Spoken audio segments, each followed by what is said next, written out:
Hey, what's up, YouTubies? I am back. I am so sorry for being MIA for so long. I've been very busy with schoolwork and work and more schoolwork. So forgive me. I'm going to try my best to give you a rundown of what I originally promised. So once again, my name is Sharon. I'm currently in law school at University of Southampton. So I know it's around this time when everyone's getting their acceptances or they are applying for law schools. So definitely do keep Southampton in mind. I don't get paid from them, but I'm not marketing for them or anything, but I will let you know that I've had a really positive experience while I'm here. I've only been here for one term so far. It's been very positive. I'm very happy here, but I will let you know. I'm gonna break it down for you guys, give you some tips, just go over some information some people might be asking, because I had a hard time finding this information when I was trying to figure out which school to choose. But if you have accepted Southampton as your first choice and you have an unconditional offer, then congrats, you're coming.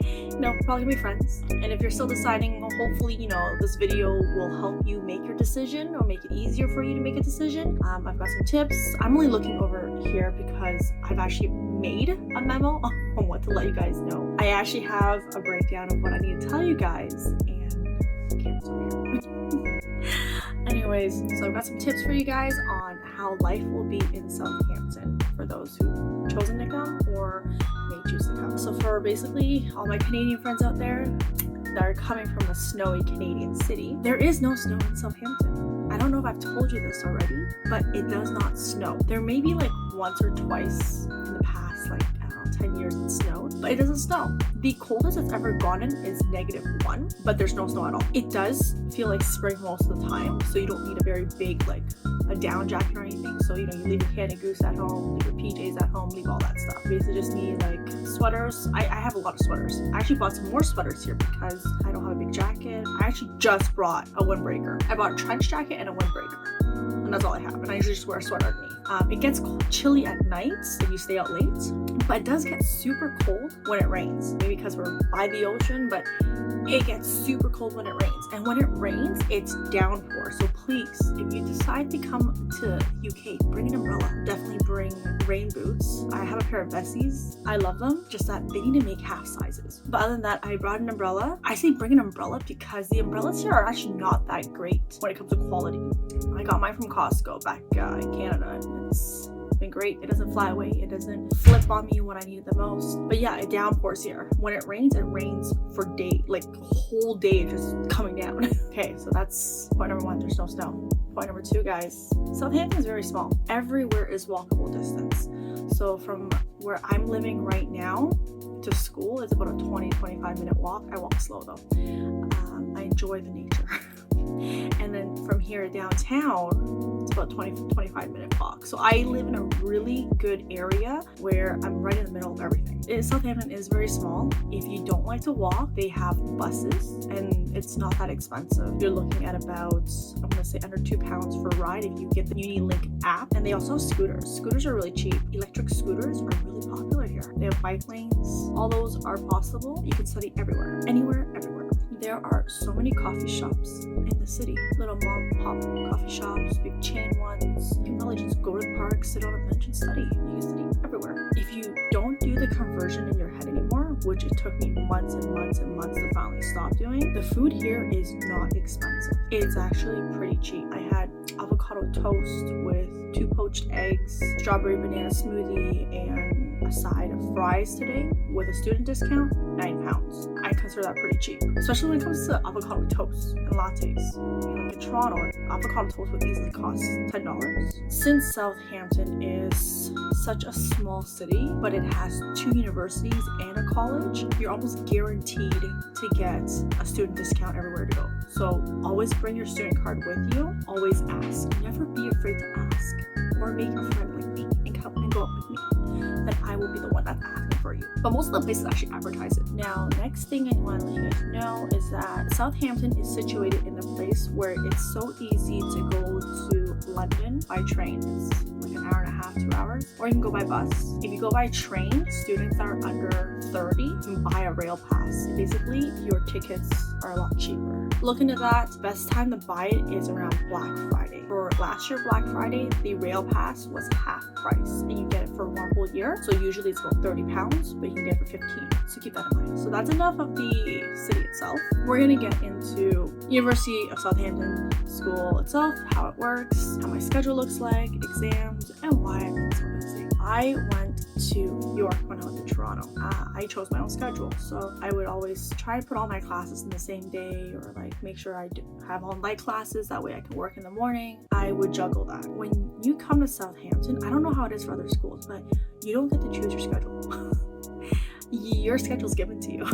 So I took a picture of my first year for my first term schedule. My first term schedule, I had criminology, contracts, legal studies, and then public law. Okay, so those are the 4 courses you take. Criminology and public are full year courses. Contract is half year, and then the LSR is half year. All your case law is, of course, from the UK. When you take courses such as like contracts, the case law dates back. You're looking into like 1600s sometimes, 1800s, and early 1900s for case law. Interesting, but at the same time, just like, wow, you know, laws don't really change. Contracts has a lot of case law, you're gonna remember, okay? Crim actually has a lot of case law too. How it worked my first term was it would be lecture and tutorial. All lectures are recorded and posted online. So if you can't make it to a lecture, don't worry about it. Your tutorials are not recorded, so you have to make your tutorials, because that's usually where your professors and your colleagues exchange really important ideas that will help you when it comes to exams. We don't have anything called midterms here. The UK has stuff called formatives and summatives. Formatives are like, how I remember it's just like formative F fake exam. I know. It's like a fake midterm. They give you an exam, a question, and you're gonna write an essay on it. Usually it's 1,500 to 2,000 words. You just hand it in. You get 1 week. You hand it in. Get a reply back from the professor who's marked your work, and they will give you a breakdown of how you can improve when it comes time for the summative, which is the final exam. Exams here are usually 100%. The only difference was, I think, public law, where we had to do coursework during December, and that accounted for 25%. But most exams here are 100%. So you can be doing a whole bunch of stuff, presenting in the tutorial, doing all your tutorial homework, and then you still walk in to a 100% exam. Because that's what happens. You have your lectures where you sit in. They're usually 2 hours. We had crib for 1 hour, but it's usually 2 hours a week per course. And then you would have 1 hour per week for the tutorial. 1 hour flies by so fast. But they give you homework, so they have tutorial breakdown, and they give you questions, and then they give you assigned readings, and then you would just discuss. Okay, very similar to how normal tutorials work in Canada. None of this is for marks. There's no participation marks. There's no like A for effort mark or anything. But yeah, they don't have any of that. So the last class usually ends at 6 p.m. here. They don't have night classes. So you would either have like a 9 to 11, 11 to 1, 1 to 3, or 3 to 5, or like a 4 to 6, or 2 to 4. But the last class ends at 6. There's no night class, there's no summer school, there's no weekend classes either. So your first term, it's all set for you. You don't get to choose any courses, you don't get to choose any times. Your second term, you can choose an elective, which is either between philosophy of law or history of common law. So I chose history of common law. I don't like history, but I thought it'd be easier. It is though. It's getting interesting. My schedule this term is weird because every other week is different. The lectures stay the same, it's my tutorials. So now tutorials this term for me is 2 hours long, and I will only have 2 per week. Tomorrow Monday I have legal skills, which we're currently doing defamation, torts. It's actually really interesting. We just had a moot trial. And then I would have history on Thursday. And the week after I would have crim, and then I would have public. Public was so good. The first term was so easy, but then this term is getting so hard. It's all about EU law. So that's like a typical week. So you're gonna have a lot of downtime, which I usually spend my time at Hartley, which is the library. It's open 24/7 almost most of the year. There's a Starbucks on campus, there's a Pret, there's a Costa, a bunch of coffee shops, a bunch of food places you can choose from. Don't worry about being hungry or being short on caffeine.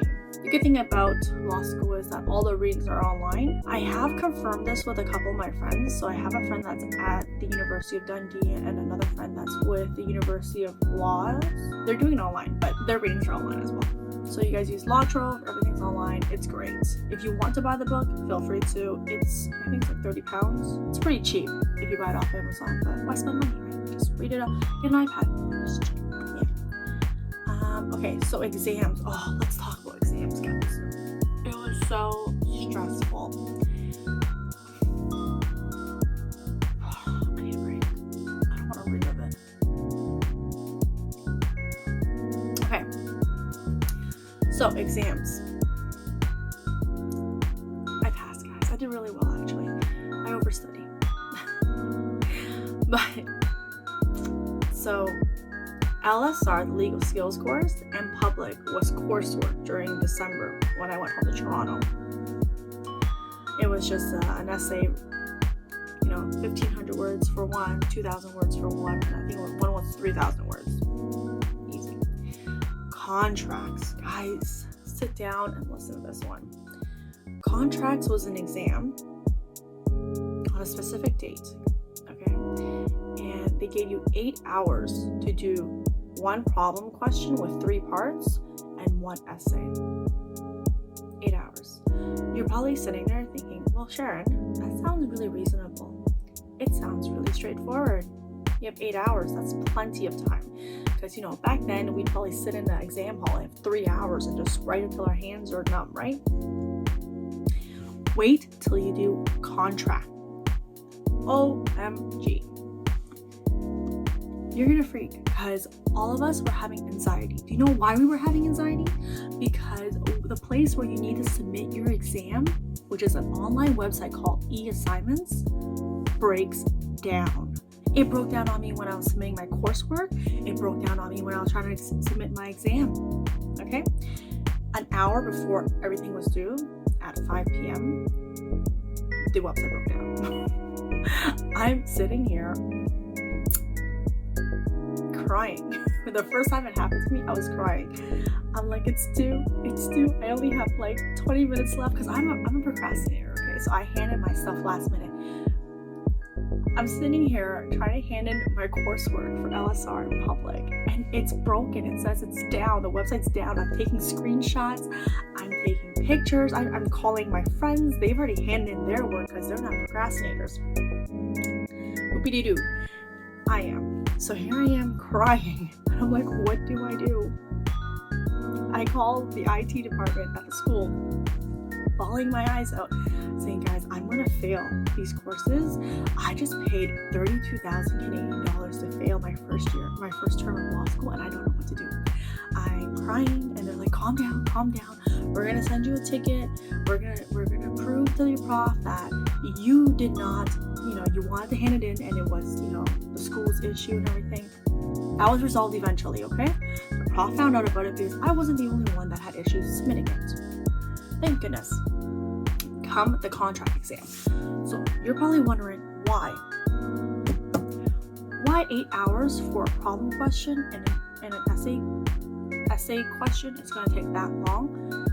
Well, the problem question you were only allowed to write, I think it was 700. Was this? No. It was 3 questions, and you had to write 1,500 words. And then the bottom essay was 1,500 words. The problem question was not hard, but it was the fact that you had to make sure that you hit every single point that you learned about in school in order to get the full marks. So it's like a math problem. You can't just show your answer. Like, you can't just tell them your answer. You have to show how you derived your thinking to get to that answer.